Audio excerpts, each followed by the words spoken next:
Hi, Oakland and friends. I'm so glad you are here. Once upon a time, there was a man whose name was Naaman, who was a general in the Aramean army. And Yahweh had used Commander Naaman to give victory to Aram, present day Syria. Now, Naaman was a great man and a mighty warrior. Here's the problem: Naaman suffered from a skin disease, leprosy or Hansen's disease. It's an infection caused by slow-growing bacteria. It's marked by swelling, scabs, patches of flaky skin. Man, it affects the nerves, the skin, the eyes, and nose. It's a horrible disease of social isolation and suffering. Naaman's an outsider on 3 counts. He's a foreigner, an enemy general, and a leper. Now, the Arameans on one of their raids had taken captive a young girl from Israel, and she served Naaman's wife. One day she told her, I wish my master would meet the prophet who lives in Samaria. He would take away this skin disease. He would be healed. So Naaman went to the Aramean king, Ben-Hadad, and told him what the young girl had said. So the king fully approved and said, Go, and I will send a letter to the king of Israel. So Naaman left and took with him about 750 pounds of silver and 150 pounds of gold and 10 sets of clothing, these rolls of material. Now, in today's rate, the silver is about $290,000 and the gold is about $4.5 million. This is exceptionally large. So Field Marshal Naaman brought the letter to Israel's king at the palace, and the letter read, I am sending my servant Naaman to you so that you can heal him of his leprosy. When King Jehoram read the letter, he tore his clothes in grief and despair. That Syrian king thinks I can cure this man of his leprosy? Does he think I'm God, that I have power over life and death? Clearly, he's trying to pick a fight with me. He considers this provocation. And P.S., their raids and skirmishes later turned into an all-out war. But when Elisha the prophet heard what happened, he sent a message to Jehoram, the Israelite king. Why are you so upset? Send that man to me so that he'll know that there is a prophet in Israel. While the king sees it only as an occasion to fight, Elisha sees an opportunity for restoration. True peacemakers seek the well-being of their enemies. And for Elisha to assist an Aramean general, scholars say, is like a colonial pastor assisting a British general during the American War for Independence, or like Jesus' ministry to Roman centurions. So Naaman, the 5-star general, goes to Elisha's house with all his horses and chariots. He arrived in style and stood waiting outside the door of Elisha's house.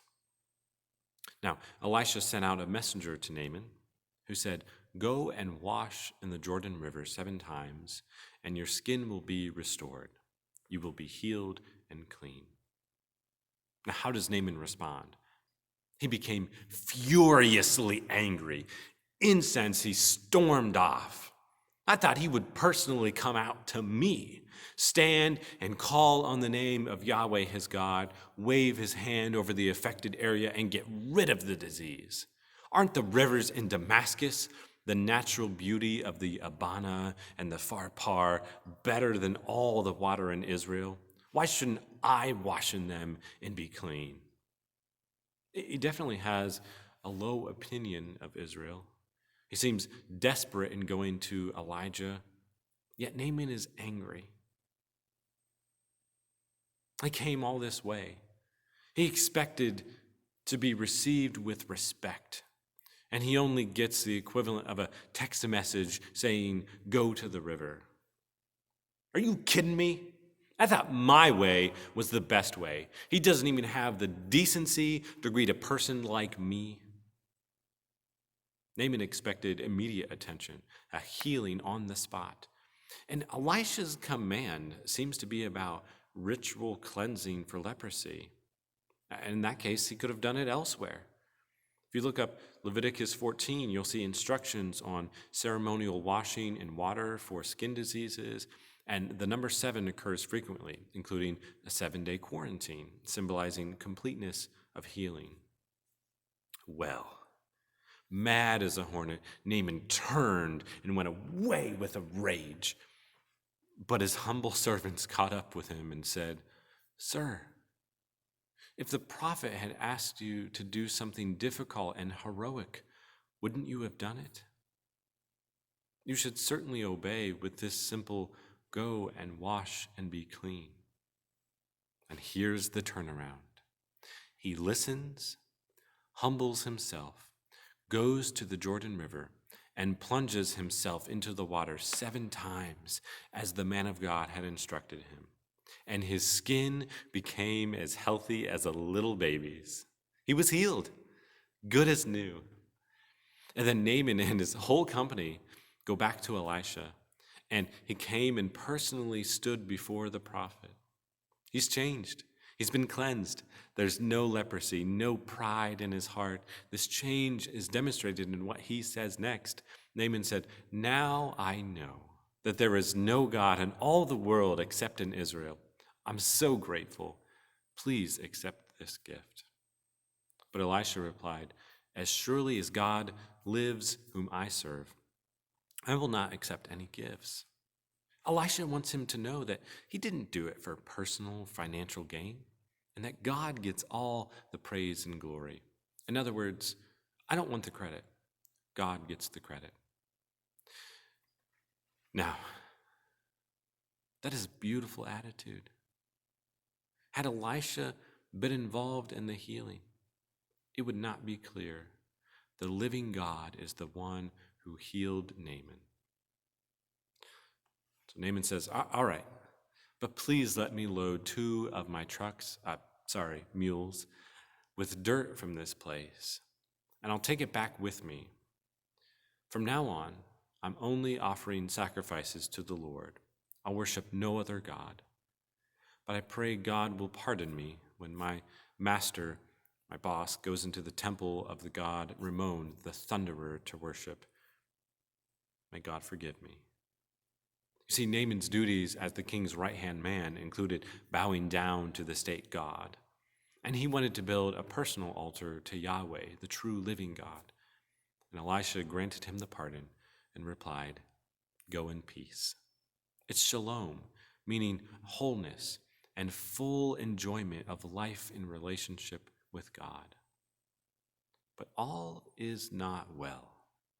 Gehazi, Elisha's servant, this young man, said to himself, "My boss shouldn't have let this Aramaean get away without any of his gifts. I'm going to chase after him and get something." Gehazi had a vision of living more comfortably, and he goes running after him. So Naaman sees and climbs down from his chariot, a changed man, humble, grateful, generous. "Is everything all right?" Naaman asked. "No, all is not well." Gehazi decided to greedily take advantage of Naaman's generosity. "Oh, nothing's wrong, but something's come up," Gehazi said slyly. "Elisha sent me to tell you that 2 young prophets from Ephraim just arrived. He'd like 75 pounds of silver and 2 sets of clothing." Although a bold lie, this is a reasonable request. And so Naaman insisted, "By all means, take twice as much." So he gave him the 2 outfits and 2 bags of money all tied up. And Naaman sends 2 of his servants to carry the gifts for Gehazi. And the gifts are transported, and then Gehazi took and hid the gifts inside his house. Now, when he went to his master, Elisha confronted him. "Where have you been, Gehazi?" A loaded question. "I haven't been anywhere," Gehazi lied. But Elijah asks another question. "Don't you realize that I was there with you in spirit when Naaman stepped down out of his chariot to meet you? Is this really the time to look after yourself, filling your house with gifts. That is, money, clothing, property, cars, employees, wealth, and status. Because you've done this, Elisha said, you and your family will suffer from Naaman's skin disease forever. Sin always affects those around us. And then Gehazi walked out of the room, and his skin turned white. He was covered in leprosy. So some takeaways from this story here. This story has a lot of plot twists, drama, irony, and role reversal. For example, the young girl was a generous servant who was looking out for her master, but Gehazi was a greedy servant looking out for himself. Naaman was a proud man who wanted Elisha to stand before him and help, and Naaman becomes humble and stands before Elisha, who helped him. Also, God's compassion and healing came to the hated foreigner Naaman. And interestingly, Jesus himself mentions the story of Naaman and Elisha in Luke 4:27. It was also Jesus who said, "What is inside us will always come out." Gehazi had leprosy of the heart, which led to leprosy of the skin. He learned that you can't lie and get away with it. Sin will find you out. Greed is like a disease. The disease of leprosy literally makes you lose touch with reality. As the disease progresses, nerve endings fail, and patients unwittingly harm themselves because they can't feel pain. And similarly, sin always causes us harm and makes us lose touch with truth and reality. Also, Naaman was entitled. He had to humble himself to be healed. He expected something great and public rather than a simple private act. Naaman had to adjust his expectations. He had to act in obedient faith. He had to do his part and participate in his own healing.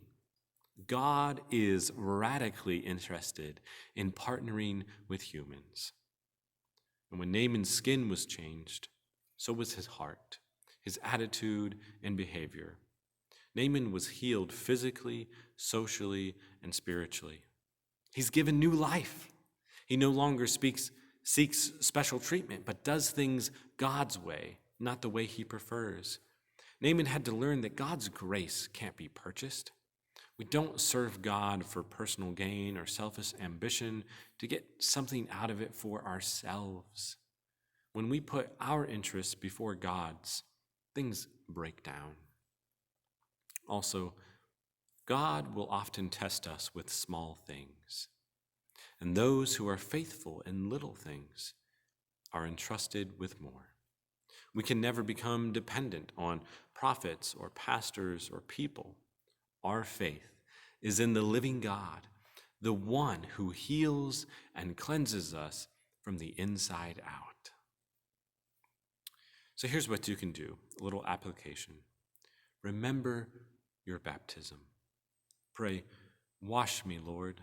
Create in me a clean heart." And Adam Hamilton suggests putting a note next to your shower. "Lord, as I enter the water to bathe, I remember my baptism. Wash me by your grace. Fill me with your Spirit. Renew my soul. I pray that I might live as your child today and honor you in all that I do. And may the Holy Spirit cleanse you from the inside out and bless you with humility, faith, and generosity. And may the grace and peace of Christ be with you. I love you."